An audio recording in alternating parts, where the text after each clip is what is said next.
What if Deku joined Team JPDE? Chapter 52. Expanding Relationships. After Howard and Andrea were defeated and had fled, Team JPDE had started surveying the mines. The view is breathtaking from here, isn't it? Deku asked. Yeah. I wonder what it was like when people still lived here, Titania said. People bustling around the city, smoke from the chimneys, the bright lights illuminating the city at night, Deku said. I'm sure I could run a simulation on the computers of Papa's airship, if you'd like, Penny said.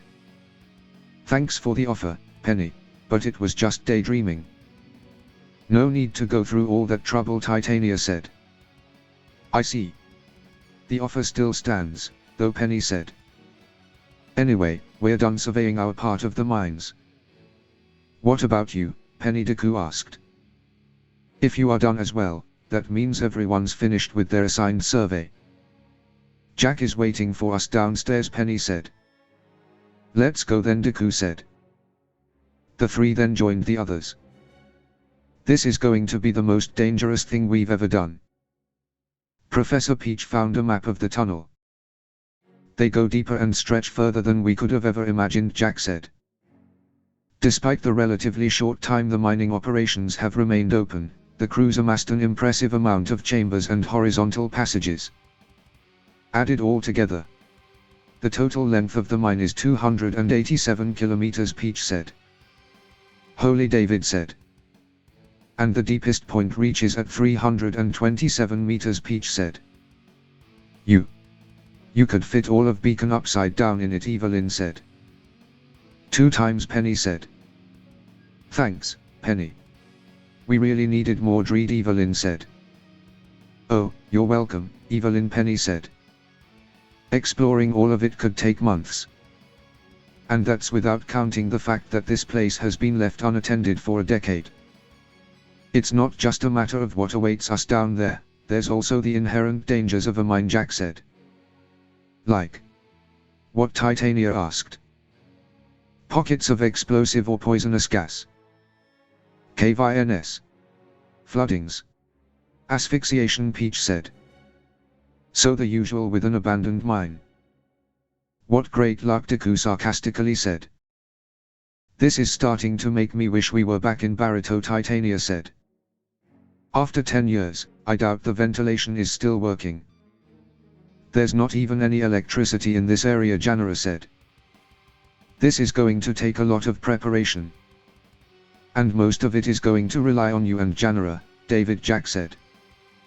What do you need me to do, Jack? David asked. I need you to tell us where we need to go.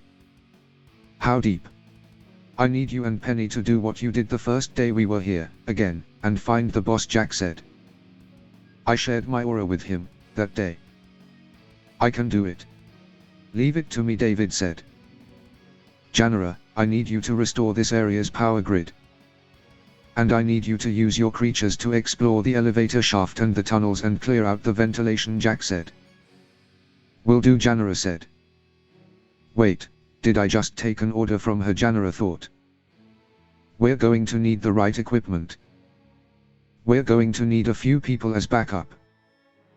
But before all that, David, we need to know if we should be doing this in the first place, Jack said. I understand, David said. We should get started on what we can accomplish right now, Jack said. Yes. Penny, David asked. Ready, Penny said. David and Penny then headed off to find the boss. Janara, will your creatures be able to work without you around? Jack asked. Yes. Once created and given a task, they are completely autonomous. Why do you ask? Janara asked. Because there's absolutely no way we're leaving you here alone in case your creatures accidentally stir the hornet's nest, Titania said. I see, Janara said. Deku was currently overlooking Peak from the cliff tops of the mine. Jack then walked over to him. Hey, Ijuku, can I ask you a question? Jack asked. You just did, Deku said. Jack rolled her eyes. Can I ask you 2 questions? Jack asked. You just did, Deku said. Can I ask you 4 questions? Jack asked. What was that? Deku asked. I said, can I ask you 4 questions? Jack asked, her voice rising. You just did, Deku teased. You better stop this bit, or I'll fuck the shit out of you, Jack yelled. Jack then blushed as she realized the implication of what she just said. Don't you dare, Jack said. Deku grinned. You're going to have to ask the others before you can do that, Deku said. Jack went to punch Deku, but he dodged out of the way. Jack then tried several more times to punch Deku, but he dodged them all. Is that danger sense? Jack asked. Yep. Thanks for helping me practice, Deku said. Oh, you dick. Evelyn is a bad influence on you, Jack said. I know, but she's so hot. Anyways, what is you wanted to ask? Deku asked. Do you think I was too hard on David? I know he was excited to finally hold his own and I'm proud of him. But I feel like I was too hard on him and may have crushed his will to improve himself, Jack said. Jack. There is nothing you could say to put him down. He wants to become stronger so he can protect us instead of us protecting him. And as you said, his actions affect the whole team and could put us in danger. The last thing he wants is to potentially put us in danger, Deku said. You're right. This is why you're second in command, Jack said. Thanks. Though you could have done without the anger, Deku said. I take that back, you are no longer my second in command, Jack said. Oh man, Deku said. Jack laughed. I'm only kidding, Jack said, noogieing Deku. Ow. Be careful with my hair, Deku said. Says the guy with the messiest hair on the team, Jack said. Duh. I don't want it messier, Deku said. Deku and Jack then leant on the railing and watched the sun set. Jack looked at Deku and blushed before quickly turning away. Deku then did the same. It was almost like they were on a date. The two remained silent for a few moments. Shall we return to our team? It doesn't look good if our leader is seen leaving hard work for others to do, Deku said. You're right. Let's go, Jack said. Little did they know Evelyn had seen them. Careful, Jackie, Evelyn said. After finishing up in peak, everyone boarded the bullhead back to Beacon. Monday. Day 141. Before classes were to start, Deku and Titania were having a chat. So Janara is staying with you and Professor Peach, Deku asked. Just like last time. Although she didn't sleep at all last night, Titania said. Oh. Was something bothering her, Deku asked. Mom said she kept looking out the window at Beacon, Titania said. She was thinking about Amber, wasn't she, Evelyn asked. Most probably, yeah, Titania said. I understand how she must feel. Not being able to help despite how much she wants to, Evelyn said. Which begs the question, honestly. Considering how their first meeting went, when and how did they become so close, Titania asked.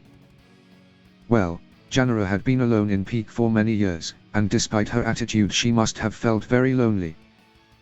Also, before meeting Amber, she had powers that she didn't really understand. But when she first met Amber, she met someone more experienced than her that she couldn't just defeat with raw power.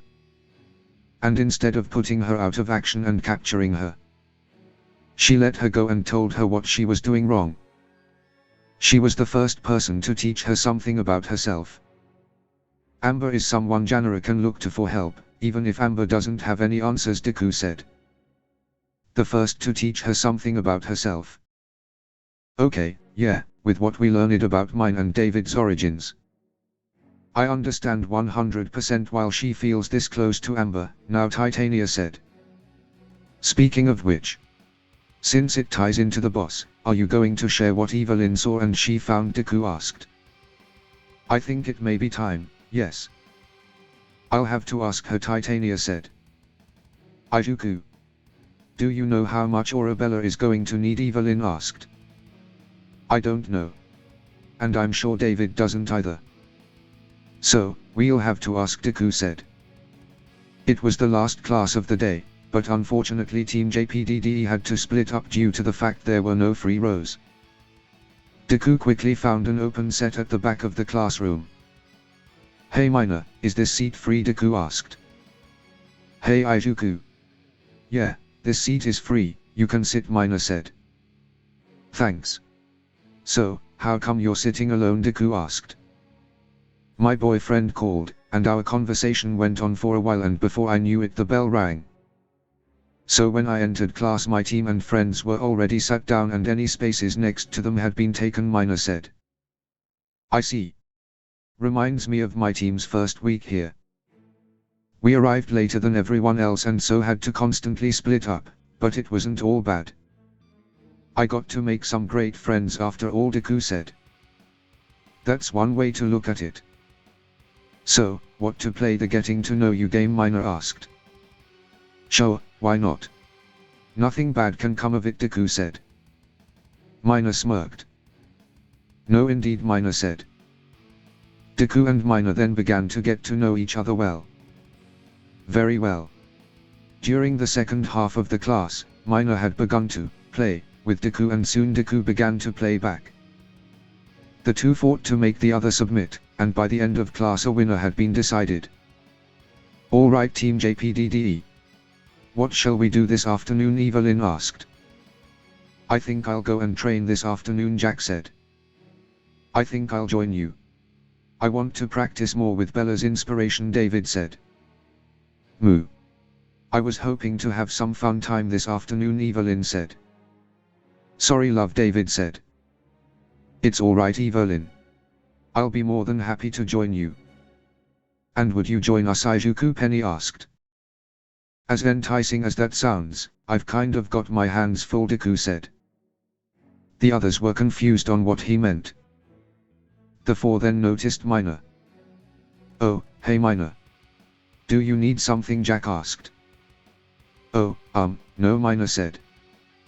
Minor seemed a bit off to them and wondered what was going on. "Oh, I think you do," Deku said. "Oh, no I couldn't. I couldn't ask such a thing from Master's girlfriends," Minor said. "Master?" the four asked. "You see, Minor and I played a little game, and I ended up winning," Deku said. Minor then moaned. "Sorry Master, I can't hold on for much longer," Minor said. The others then realized what was happening. "I just have one question to ask you guys. Do you think Minor has been a good girl?" Deku asked. "No. She's been a very bad girl," Evelyn said. "She's been so bad that she needs to be punished severely," Penny said. What they said," David said. "Understood," Deku said. Deku and Minor then left the classroom. "So, just a quick question. How many partners are we going to allow for each other?" David asked. "I think a better question is how many partners are you going to allow Izuku to have?" Jack said. "An important question.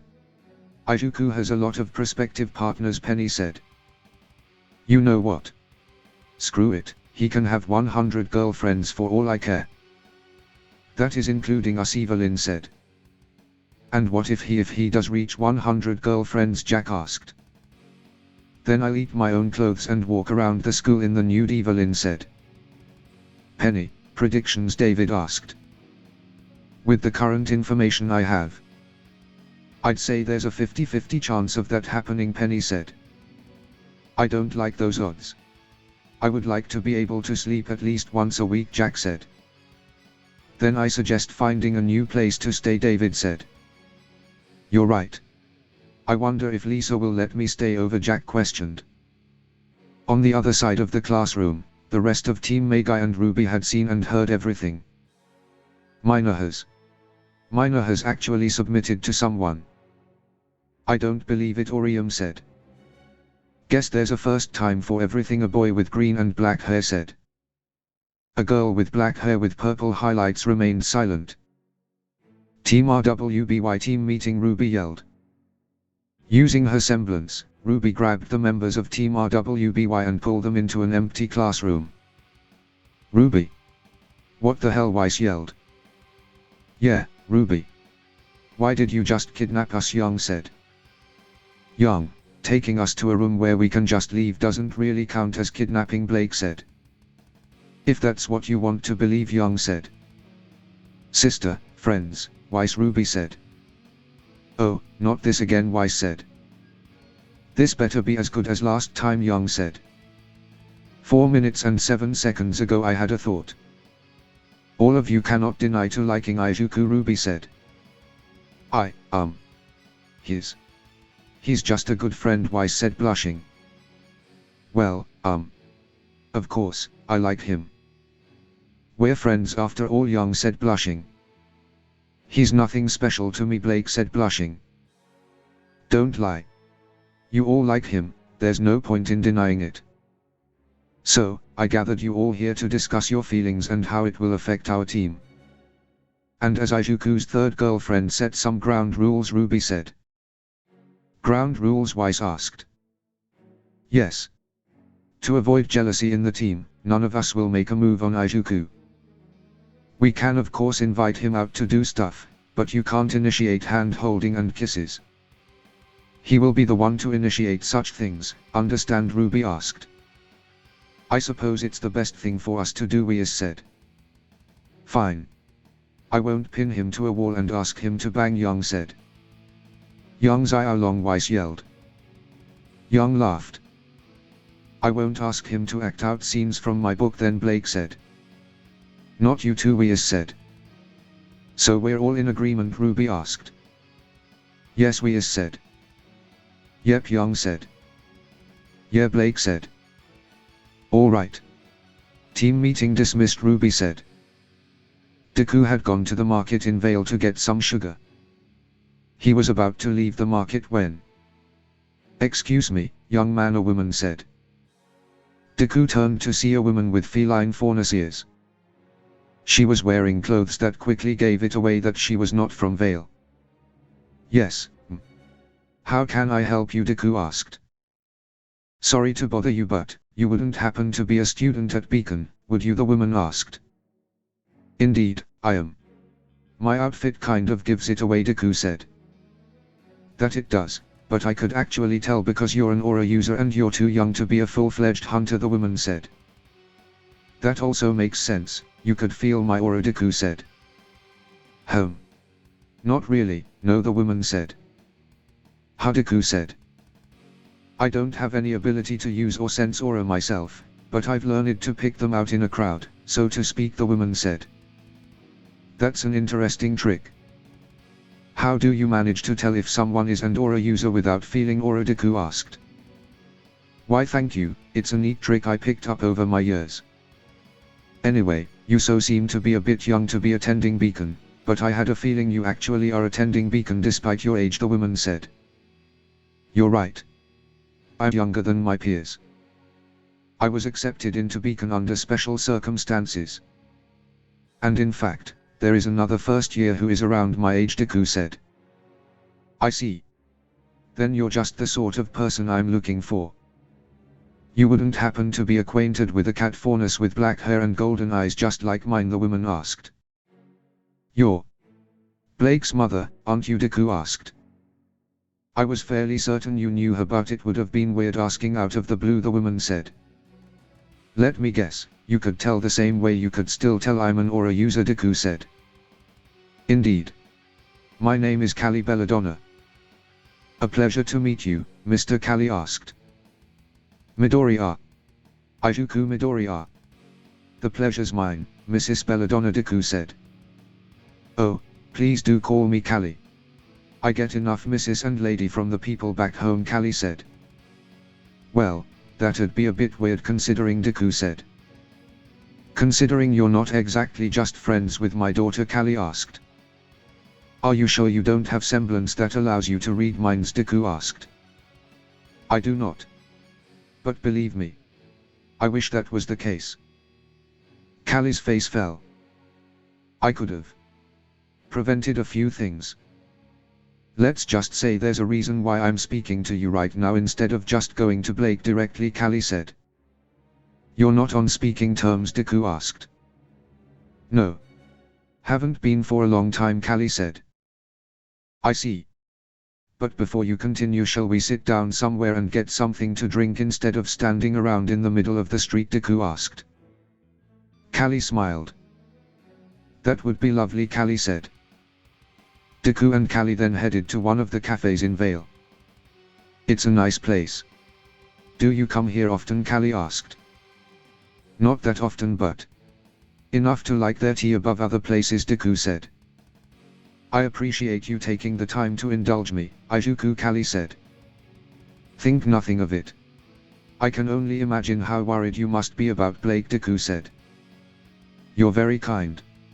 And from your words, do I have to understand that Blake has been sharing? Callie asked. She has, yes. You know she quit, right? Deku asked. Me and my husband only learned of it very recently. That's the main reason why I came to Vale, to be honest. We couldn't figure out why Blake didn't come home to us afterwards, Callie said. Did you part on bad terms? Deku asked. Not exactly. We parted ways on an understanding. We understood the new course of the Fang, we understood the need of it and why it took root in so many young people. But it wasn't something we could ever approve of. And it was their growing pains to have, anyway, of Blake and others like her. We could only leave them to it, but I know that Blake was disappointed we couldn't support her in full, Callie said. I see. I understand the Fang's ultimate goal, but I can't fully accept their methods. I'm right in assuming that's why you couldn't support her in full. You love and care for Blake and would do anything for her, but there's a limit, Deku said. Yes. It's the duty of a parent to support their children. But not unconditionally. Past their limits, all the support of a parent can offer their child is to not stand in their way. And be there for them for the fallout, Callie said. That's the type of parent I want to be. One my future children can always fall back on, Deku said. I'm sure you already are. Anyway, thanks for listening. I don't really get a lot of opportunities to talk about parenting, truth tell, Callie said. Not a lot of couples with children, in Menagerie, Deku asked. Oh, on the contrary. It's mainly just because of the company me and my husband keep. We have a rich social life, but it's not exactly centered about us being parents. Also due to the lack of raw materials for such an exercise, Callie said. What is there to do in Menagerie, then, Deku asked. Plenty, but I don't know if our favorite activates would meet. Oh, look at me, being a chatterbox. I asked you here to talk about Blake, Callie said. It's no trouble at all. I'm the one who changed the subject somewhat, no, Deku said. True. Still, I'd like to know how my daughter has been, Callie said. Fine, for the most part. She's got good grades and is on a team with 3 other girls, Team RWBY, and they get along pretty well. They're fast friends. They worry she might be running herself ragged, though, because of their investigation in local old friends activities, Deku said. Is she in danger, Callie asked. Not any more than any of us, as far as I know. But then again, I'm not privy to all the details of their activities. If you'd like, I can inquire further. Believe me when I say, though, that her friends would never allow her to do anything too dangerous. They're more than prepared to put their foot down, Deku said. I'd like that, yes. I will be staying in Vale for a while anyway, so we could meet up again like this, maybe, Callie asked. Sounds good to me. Shall we exchange scroll numbers, Deku asked. The two then exchanged scroll numbers and went their separate ways. David had noticed that Penny and Ruby had been acting weird around each other. Penny, can I ask you something? David asked. Of course, David. What is it? Penny asked. Well, when we returned from Barito and we said bye to Ruby, I couldn't help but feeling you were acting a bit weird around each other, David said. Penny blushed. Oh, that, Yes, Penny said. It's not something bad, is it? Sorry for prying, but it just Stuck out to me, David said. It's fine, I guess I should have told you since it concerns. You know, Penny said. Let's act like I don't, David said. Me and Ruby. Kind of. Kissed. A little, Penny said, blushing. Jack, Deku and Evelyn began to listen in more closely. You mean? The night while we were coming back, David asked. Yes, Penny said. All right. Attach Evelyn shouted. Way to go, Deku said. Oh my gods, David said. Details, details, details, Evelyn repeated. There's not much to tell. Oh my gosh, this is so embarrassing, Penny said. Well, how did it happen, Deku asked. After everything that had happened. I was feeling a bit emotional and lonely. You three had all been injured and were all still recovering. I had been going from worried to relieved to happy to worried again, and I was emotionally exhausted. I had never felt like that before. So Ruby asked if I wanted to sleep with her. She said Young used to let her do that when she got scared or upset. I said yes. And, we were hugging in bed and, well, we started noticing things. Like Ruby saw me without a collar and saw the ridge. She said it was cute. Like my freckles. While I noticed how soft she is and that her hair smells like strawberries. And, we realized that technically, we weren't just friends anymore, were we? So, Penny said. So cute, so cute, so cute, Evelyn squeaked. It was nice and, I'd like to do it again, Penny said. Knock yourself out, I say. I'm happy that this whole expansion of your whole relationship is going so smoothly, Jack said. I hope it continues as so, Deku said. Hey, David said. David, Jack asked. Nothing. It's just, I realized something funny. If this happened when we were coming back from Barito. Penny, you kissed Ruby before I did. Deku, David asked. I didn't kiss her before Barito. Penny, you probably were her first kiss, Deku said. Too cute, Evelyn squeaked. You really think so, Penny asked. It's at least very probable.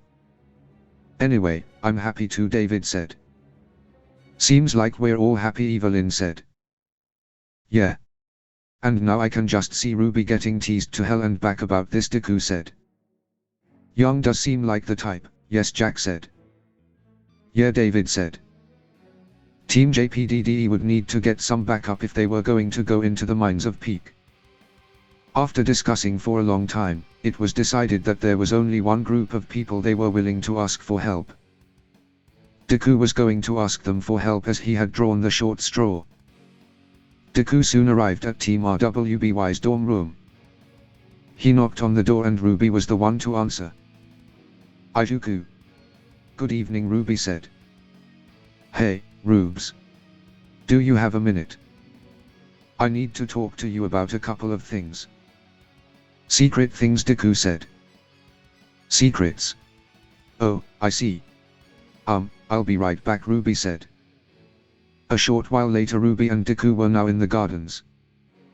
Deku had told Ruby about them entering the mines of Peak. Oh. Well. That sounds positively, absolutely, certainly deadly, Ruby said. We know. Which is why we need the best team in Beacon as our backup, Deku said. And by backup you mean waiting from above for things to go wrong, Ruby said. Deku did not expect Ruby to say that. I'm sorry, that's not fair to you. It's not like you can do anything about it. It's just, it kinda sucks, you know. Being backup, Ruby said. You're the kind of person who always wants to be on the front lines, aren't you, Deku asked. But that's not always possible, is it, Ruby asked. No, it's not, Deku said. Ruby sighed. It's okay, I wasn't on the front lines in Barito, I can do it again. I've got your back and so do my teammates. We would do anything for you, Ruby said. Thanks, Deku said, a little embarrassed. And besides, being backup means you'll get to be a hero when you come rescue us. Just like Deku said. My comic books. Deku, I may like comic books, but it doesn't mean I want to be just like them. I'm not a child, Ruby said. I know that, but I wasn't talking about your comic books, Deku said. Ruby said. I was talking about myself, Deku said. Ruby thought for a moment but then gasped. You're a hero. Is this related to your quirk thing? Ruby yelled. Shush, Ruby. Keep your voice down, Deku said. Oh right. Sorry, Ruby said. It's alright, Deku said. So, can you tell me about this quirk thing? Ruby asked. Not right now. It's late and we'll need to go somewhere more private, Deku said. Alright, Ruby said. Sorry for keeping you wondering longer, Deku said. It's alright. I have other things on my mind, Ruby said. Bella, Deku asked. Ruby nodded. After classes had ended, David and Deku had gone to meet with Bella for a charge of aura. I screwed up again, Bella said. Bella, no, you didn't do anything wrong, David said. Yeah. This isn't your fault, Deku said. Going on and on about what a great person Summer was, and how I loved having her around. When she doesn't have any memories like that. It's like I was rubbing it in her face. Of course she hates me, now, Bella said. Oh, I'm so stupid. Stupid, stupid, stupid. What was I thinking, exploding at her on the stroll like that, Ruby said. You should probably call her, Deku said.